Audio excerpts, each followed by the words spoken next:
Hi, this is Hession. I'm a medical intuitive and an energy healer myself. And we're here because you want to find out, what does an energy healer actually do?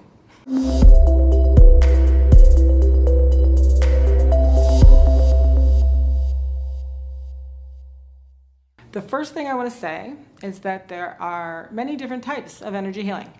And even within a given healing modality, there will be differences in how each practitioner does their thing.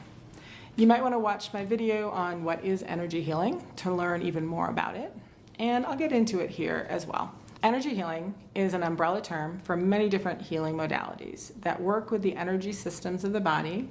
They can unblock, stimulate, or promote the body's own natural healing abilities and natural healing processes. You may have heard of any number of them. One of the best known is Reiki. And Reiki is a great example of one that may be done in very different ways by different people. As an example, Reiki can be done in person, with the Reiki practitioner putting their hands on or above the body of the person receiving the Reiki energy. But it can also be done at a distance, and it works just as effectively without any need for physical touch or even to be close to the person. The word Reiki and the origin of Reiki healing is from the Japanese. And while exact translations are hard, Rei is best translated as universal life and Ki as energy. So Reiki healing is based on the idea that one can channel universal life energy through their body to another, either through touch or over distance by intention. A practitioner first has to be attuned to this universal Reiki energy by a Reiki master, and of course also go through a training process to learn how to use it. But it is a remarkably simple and effective healing modality that absolutely anyone can learn to use. But there are many other energy healing modalities as well. The SEDONA method, acupuncture and acupressure, which work with the body's energy meridians to unblock the flow of chi or ki energy in the body.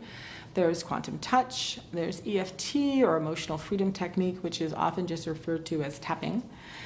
PRANIC healing, THETA healing, therapeutic touch, and my personal favorites, my personal go-to energy healing, the emotion code and the body code, to name just a few. Some of them, like acupuncture and acupressure and therapeutic touch, usually do involve that hands-on, in-person healing, and others, including Reiki and pranic healing and the body code and emotion code, can be done in person but are often done over distance. They can be done over distance because we're working with the person's spirit and or energy body, so there just isn't any need for physical contact. It's not the physical body that we're working with. Now, if that makes you skeptical, you're in good company. We have no problem with skepticism. Most people who swear by distance healing now felt just that way too before they tried it and experienced the results. In Western culture, our dominant cultural view of health in our bodies is a very different paradigm from where most energy healing modalities are coming from. There is a many centuries long tradition of focus on the subtle energy systems of the body for maintaining and restoring health in many other cultures, and even in Western European culture as well, until just the past 100 years or so.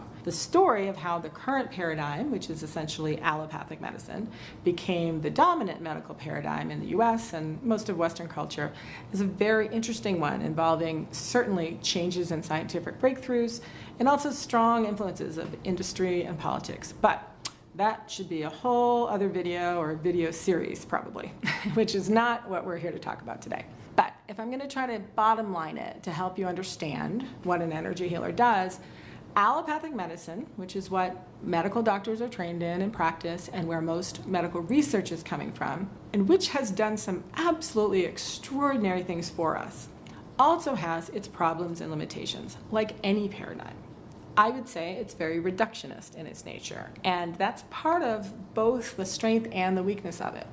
And it focuses largely, although not entirely, on symptoms and sorting those symptoms into categories of disease and dysfunction, which will then become a diagnosis. And the diagnosis is hugely important. Aha, we've figured out what's wrong with you.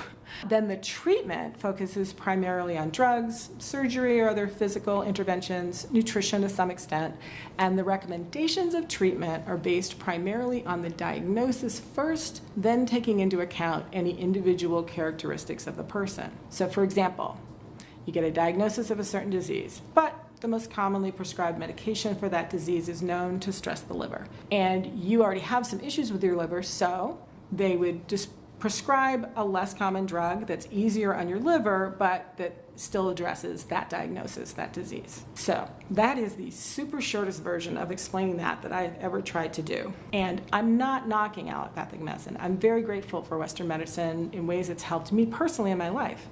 I am saying, though, that it's not always the most useful place to be coming from. It creates solutions, but it also creates problems. It's one paradigm of many, and getting locked into any one paradigm like it's the truth is, in my view, not the most effective way to be in life, and for sure it's not the most effective way to deal with our health.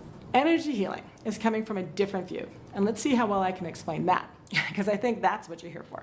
We start with the idea that any illness, disease, or dysfunction has underlying causes. It didn't arise from nothing, even when it appeared to manifest really quickly. So far, so good, right? Those underlying causes or imbalances can take many forms. They could be genetic, nutritional, structural. They could be toxins or pathogens like bacteria or mold, or emotional. In many cases, they've been there for months or years before we notice the physical symptoms that they cause. Now, it may not sound that different yet, but one way this approach differs quite a lot in practice from allopathic medicine is that there's not a lot of focus on diagnosing anything. That's partly because by law, only a doctor can diagnose you.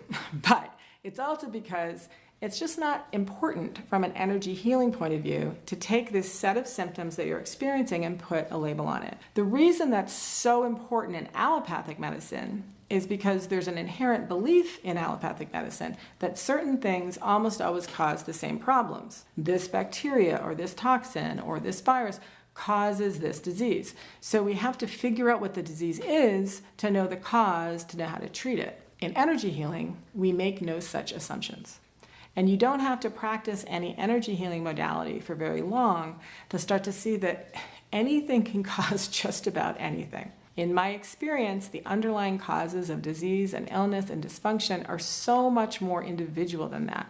And so resolving them also requires a completely individual approach specific to you rather than specific to a diagnosis. Here's an analogy I like to use. Each of us has a direction we're heading in with our health, and we have momentum taking us in that direction. Kind of like a ship at sea, it's going in a certain direction, and there are a bunch of things like the wind and the currents and the engines and the steering mechanism that have it going in that direction at that speed. And in the absence of anything changing, we're going to keep going in that direction, right? Now let's say that way ahead of us in the direction we're headed, there's a serious health issue. So kind of like an iceberg. And if we keep going in this direction, eventually there's a very good chance we're going to hit it. If we wait until the last minute, and that's often what happens, right? If we aren't taking care of our health and we start having really significant symptoms, we may not be able to do anything to change it at that point, and we're going to hit that iceberg. But if we make even minor course corrections way earlier, way before we even have symptoms, because with energy healing, we can identify those underlying imbalances before, when they're what's called subclinical, before they're causing a symptom. We might be able to make those changes, and we might miss that impending disaster, an iceberg, by miles, just because we made a small change, miles and miles back, or years and years back in terms of our health. So energy healing is about working with that inherent momentum that each of us has in our body and correcting the course, changing the most significant underlying imbalances that are having us go in that direction so that the direction changes, right? And away from disease, away from pain, towards wellness and healing. So while there are a lot of different energy healing modalities, what they all have in common is they're finding and addressing the imbalances that are present that are either causing the current health issue or preventing your body from healing the current health issue or causing you to be heading toward an iceberg down the road. One more thing I want to tell you. In my experience, by far the single most common underlying imbalance behind all health issues I've ever helped people with has been trapped, blocked emotional energy that's stuck in our bodies from the past. These trapped emotional energies negatively affect our organs, our glands, our nerves at the cellular level. They promote stress and anxiety, even feelings of depression. They drive negative behaviors and patterns, maybe poor decisions in our lives that are recurring. And releasing these trapped emotional energies unblocks our body's own incredibly powerful ability to heal itself. I suggest you watch my video on what is emotional baggage to learn more about that. So I hope that gives you a little better understanding of what an energy healer does. And if you'd like to really find out more, if you'd like to have some one-on-one time to really dig into it, you can schedule a free consult with me in the link below.